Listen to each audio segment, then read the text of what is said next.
Back to you. Justice Scalia's death has already sent shockwaves through the presidential race, but Bay Area experts say U.S. Senate races could also be affected.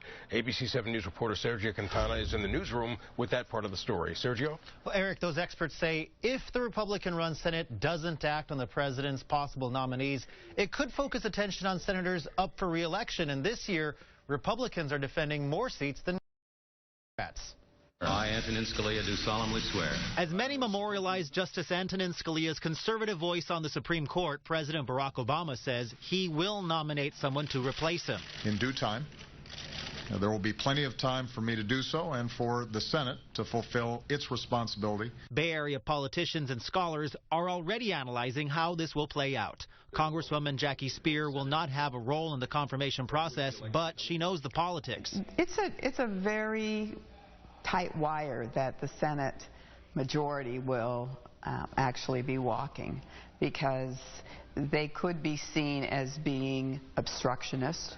Supreme Court confirmations can have a role in national races. Some scholars say the contentious confirmation of Justice Clarence Thomas, featuring Anita Hill, ushered in big changes in Senate races the following year in 1992.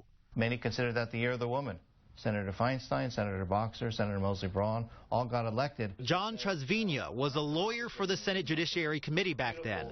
More recently, as dean of USF Law School, he hosted Justice Scalia for a symposium here. He predicts President Barack Obama may be able to replace Scalia in his term. The president may not get his first choice, but I think at the end of the day, you will see President Obama's nominee approved by its U.S. Senate.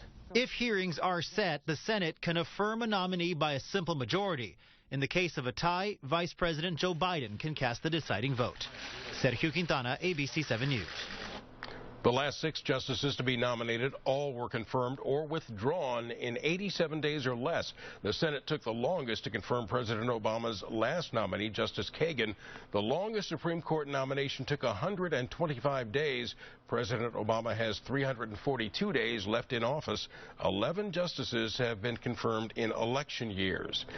Justice Scalia's death took center stage at tonight's Republican presidential debate. Moderators began the debate with a moment of silence, but the gloves quickly came off.